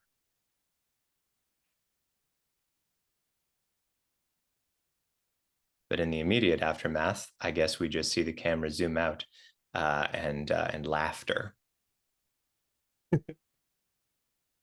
Yeah, like that. Yeah, like that. Yeah, like that. Tiding. Can I ask you a question? Yes. When is a moment that the white bird is alone? The white bird is alone when they sleep. They don't like to sleep with the other magpies. One of the magpies believes that they go to the true home but will not tell the other ones. And one of the black magpies, is jealous of the white one. However, the white magpie is one that feels great sorrow at missing their home, having remembered when they were last there, as the white magpie is the elder of the group. And they go to sleep alone, not because they know where to sleep, but because they feel a shame for having been to this home and having forgotten it. When the emotion is particularly strong, those nights you feel sort of energy surrounding you, forms of translucent birds sleeping in your nest with you, feeling accompanied. Only on those nights where the pangs are most intense. The white magpie dreams of a place that is full of plenty, where all of the birds have a home and have a space together. Magpies and seagulls and all birds as one. There's a blackbird in your dreams. It's always following you. But it can never catch me because I am too fast. One time you stop in your dreams, and it lands nearby. Not caught up yet, but not so far that you can't hear it squawking, and it calls out to you. Daylight! Daylight! You can't run forever. Respond to me. You make Acknowledge no me. sense to make me respond to you. It was an attempt. That's what we're saying. Yeah. It must Sorry, be. I didn't hear you. Yeah, I think it is an attempt. Do you succeed? No, I don't. The white magpie is simply too fast. Does not even hear you.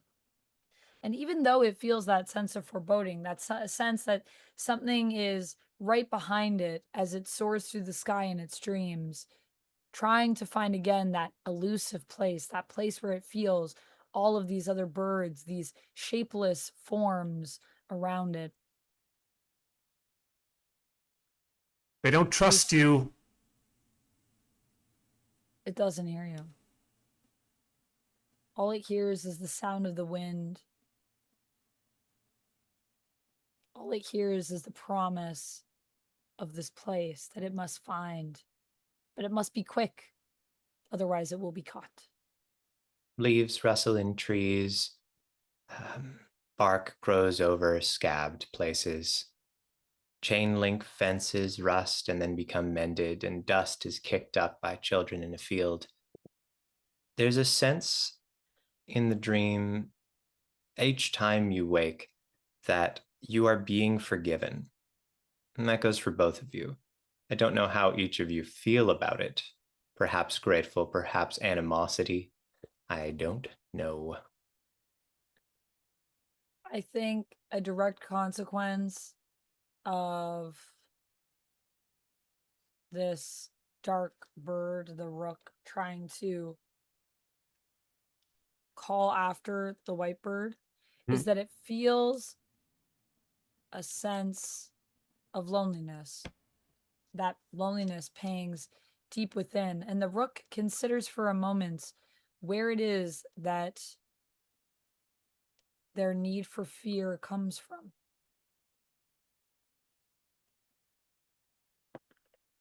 It wasn't worth it, I say to nobody. Their dream is not mine. Just to be mortal, to still be lonely. Could have been unlonely. You could have been lonely forever like me. I think Irritatingly, a little crown appears on your head. And on the crown are many different jewels which shine with an impossible sense of light that is surreal because you are in a dream. Laying it on thick, aren't we, Daylight? And I try desperately to wake up again. Do you succeed? I do. And as you wake up, you are once again alone. As But always. you see the world sprawled out before you. And all of a sudden, you know exactly what you must do.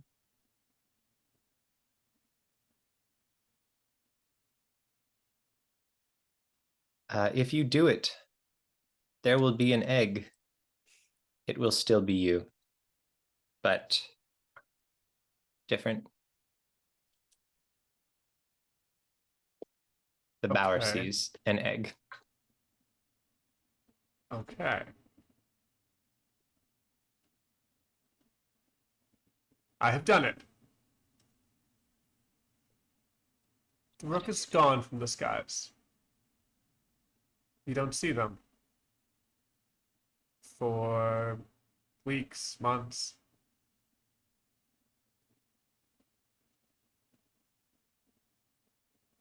The tiding. Yes. It is time. It is nesting time. It is time for a new clutch of eggs. Where do you have your nest this time? There's probably many answers to that, but you can just choose one.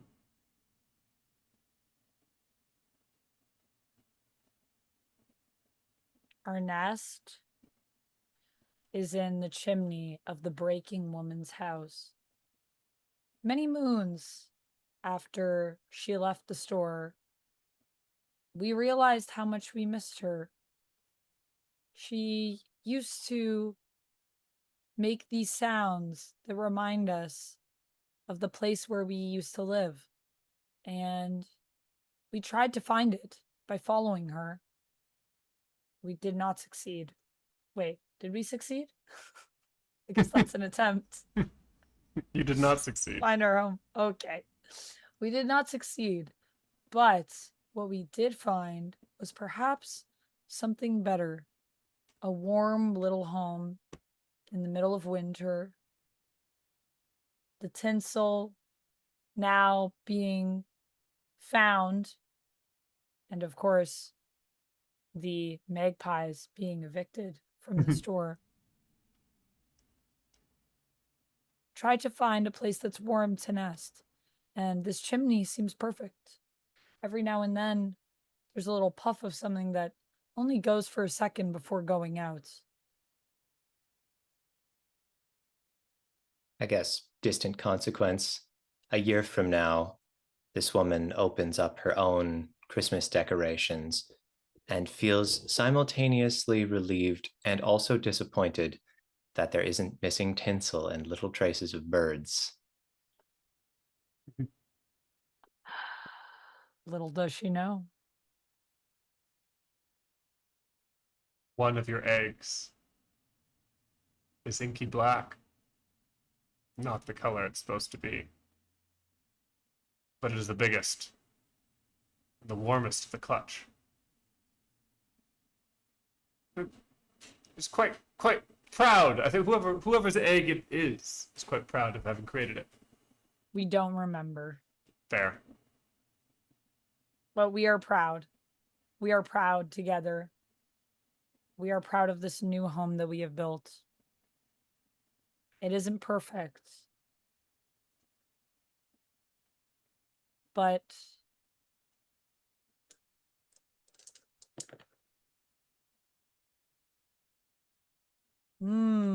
that's interesting. It isn't perfect, but it has allowed us to lay 6 eggs in one season. And it feels as though it is the place we need to be for all to become one. This dream that has been shared, it feels as though we're almost there.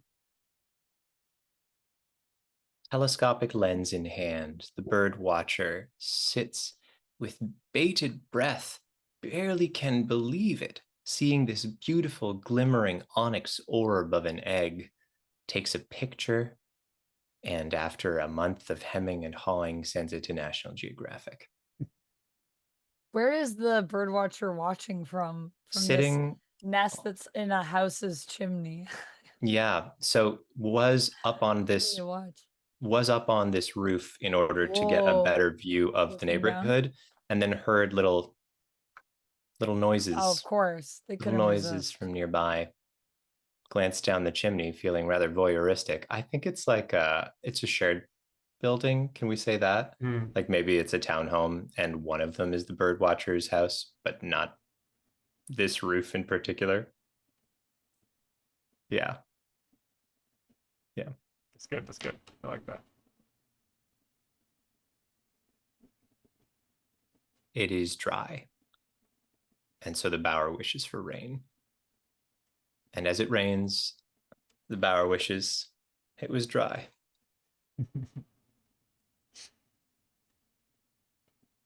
How long do we have to wait? A while. Longer than normal? Yes. Are all the other eggs hatched? Yes. Uh, is it concerning? Does anybody think of pushing the egg out of the Yes. nest? No. But they do think. They do think about it and they wonder, what if this isn't an egg? What if it's a stone? Who laid this egg? Which one of you did it? It A was group of probably you. Translucent birds, I think, also with you, are looking betwixt each other and betwixt your members. Who did it? Who did it? Who did it? This is riling up the birds and they start to fly around the nest. They start to fight.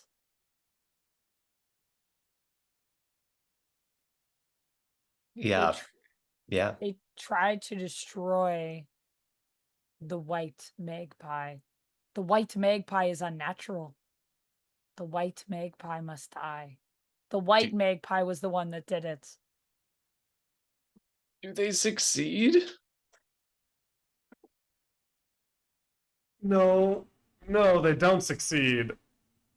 As they go to in for the final strike, after all, the white magpie is wise and has experience, but they are also old. They're the frailest of them, the biggest, but the frailest.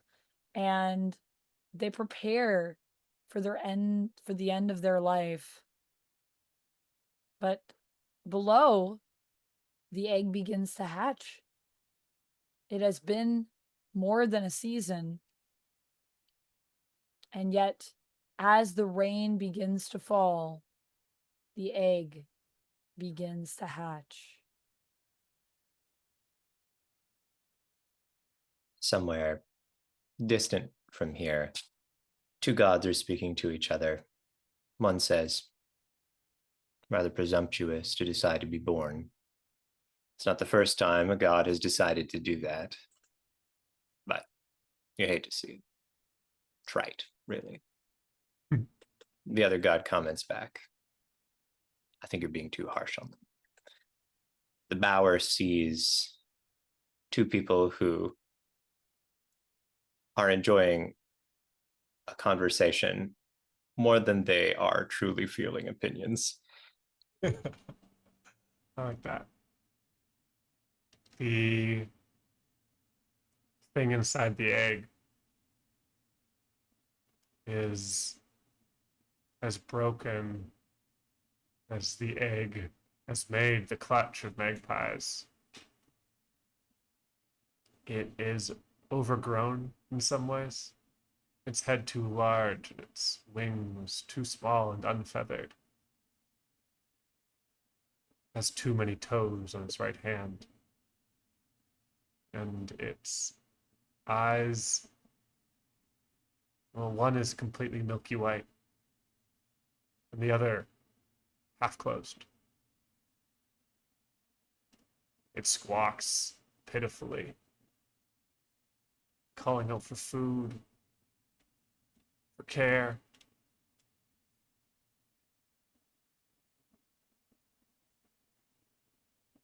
Do the magpies take care of it?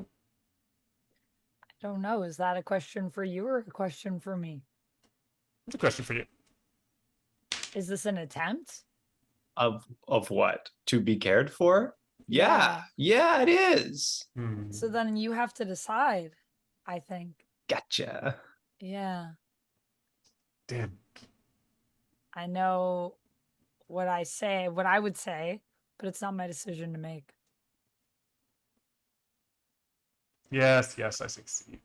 Yes, you do succeed.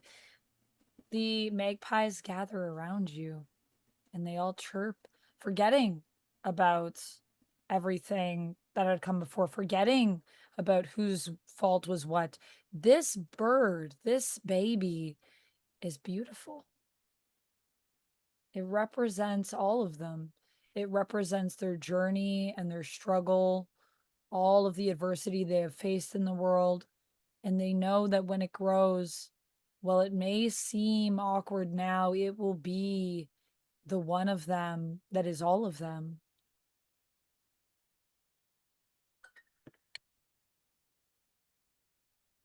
Feed me. It sputters. A half squawk. A tremor of the wind. Bring me the most delicious food. And as they fly off, the white one stays with it. And it hums a little tune, celebrating the birth of the one that will lead them home.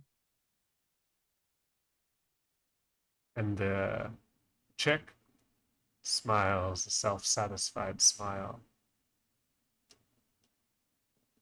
To be loved again.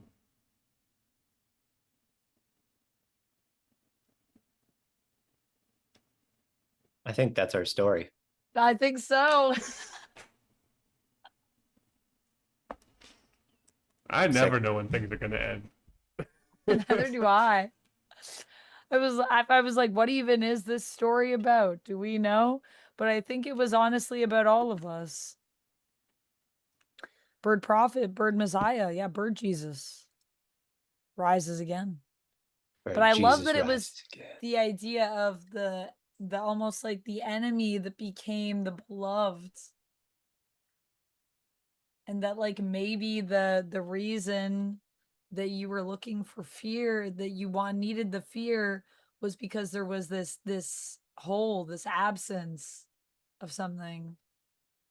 Yeah. I think it's like if an alien creature just encounters feelings for the first time, and it's not clear which ones are supposed to be the good ones. Fear seems pretty cool. Yeah. I wanted to I'm see fascinated. I wanted to see someone try to escape. But we got a bit of it. I think it was important that someone did escape and that I didn't know what it meant. I feel like that was more important than seeing someone truly try to escape. I thought the breaking woman escaped. That's a good point, actually. She left But her what job. does escape mean if you leave your job and leave to somewhere else and then wish that you were a place that you were before? Not with all of you, but with part of you.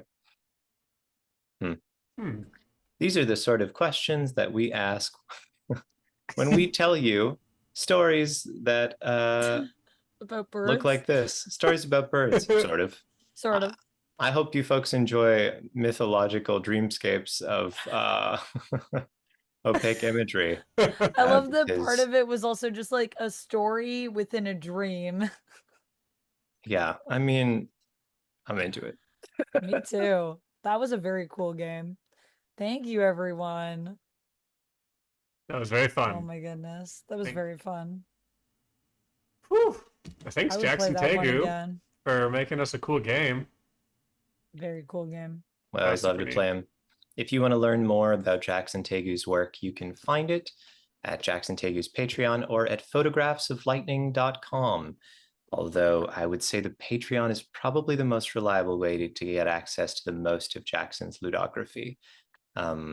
I would love to tell you that there's a reliable way to get all of it and give Jackson many dollars for Jackson's incredible art, but I cannot promise you that that is true. In the interim, I will say thank you for joining us on this first night of the rest of the year, because we'll be playing one-shots from here on out, having finished off City of Winter. Occasional two-shot by accident, but that's not the objective. Next week, I even know what it is next week. Do I Oh. tell people these things, or do I just not? It might not be next week. We don't know if it's next week or not, but That's I know true. what is next. So Okay. maybe I don't say, because it's a big unknown and unknowable thing. I like that whether we will all show up next week is just impossible to know. We couldn't even try. Well, in some ways we couldn't, because we don't talk to Amanda before the stream starts, folks. So Amanda only talks to us candidly after it happens, and then we learn all of our schedules and dreams and hopes and etc. Etc. etc. Etc. Anybody got any streams out there that they think we should go raid into, by the way?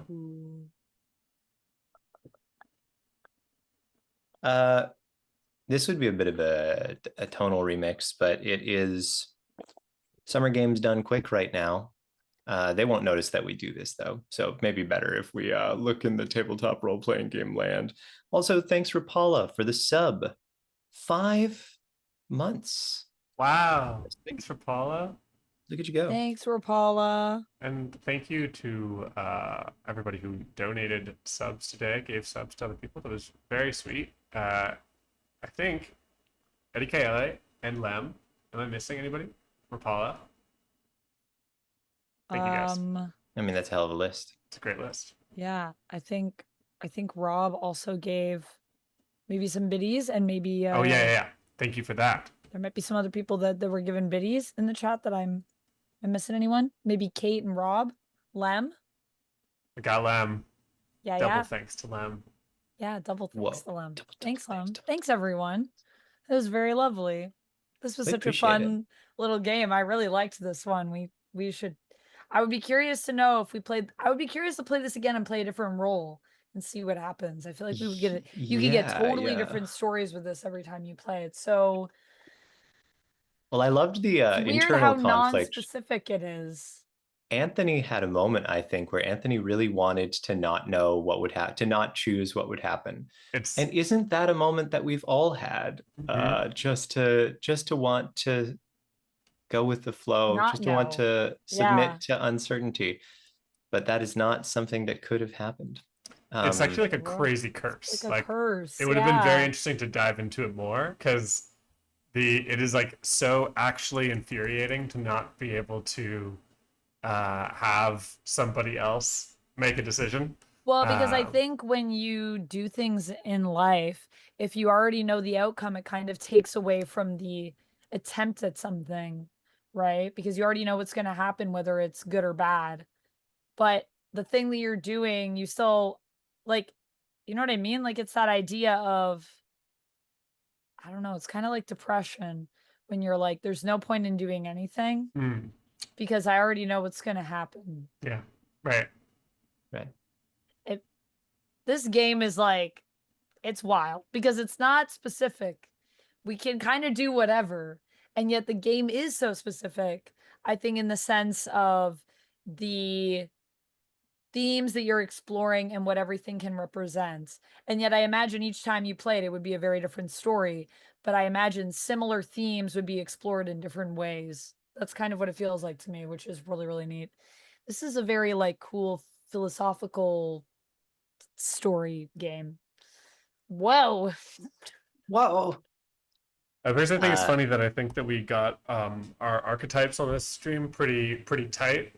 Maybe it's just how we played the characters, but like there's something about how those three characters ended up in our hands, which is like very like, oh, Kurt is the numinous, mysterious environment, and Anthony is the main character, dramatic, tragic character, and Amanda is the leader slightly of the chaotic set of wildness. Yeah. Set of effects, set of random things that happen because. Yeah. That seems Yeah, like that us. was very us. I agree. And it wasn't that we chose them per se, folks, because we only really selected in part based on what we physically had. I happened to have a tarot deck. Anthony happened to have a Rook. Amanda and I overlapped, but still. Kind of fun that we got selected by the fates into our archetypes. Excellent.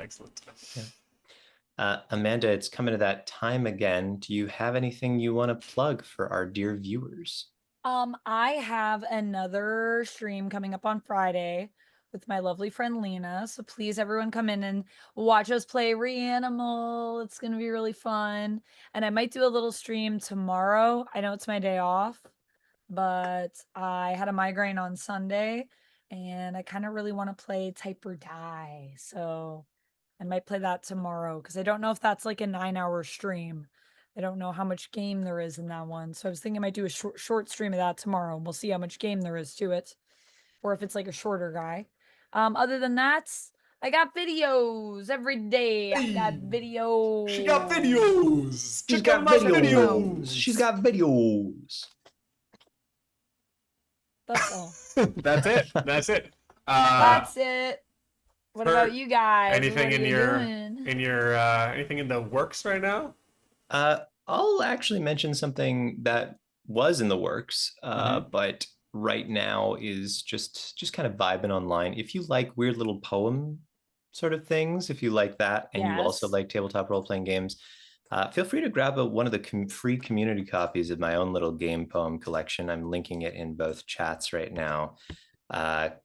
Letters we didn't write together. Some are opaque, sort of mystical feeling games, which have things that maybe approximate mechanics, including a 3-player game that has never been played. But some are very much poems that sound like games, or vice versa. Either way, if you would like a free copy, scroll down to the spot on the page that says claim access. There are 16 up there, so feel free if you're interested. Very Definitely cool. go do that. That sounds awesome. Very cool. Very cool.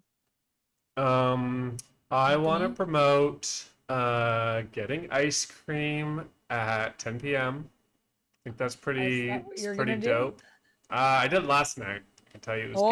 Might do it again tonight. It's about that time. Nightly ice cream time. Nightly ice cream.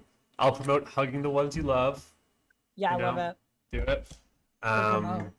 And finally, I'm going to suggest that we head on over to raid High Shelf Collective, who are playing a game of Vaesen. It's a Nordic horror game.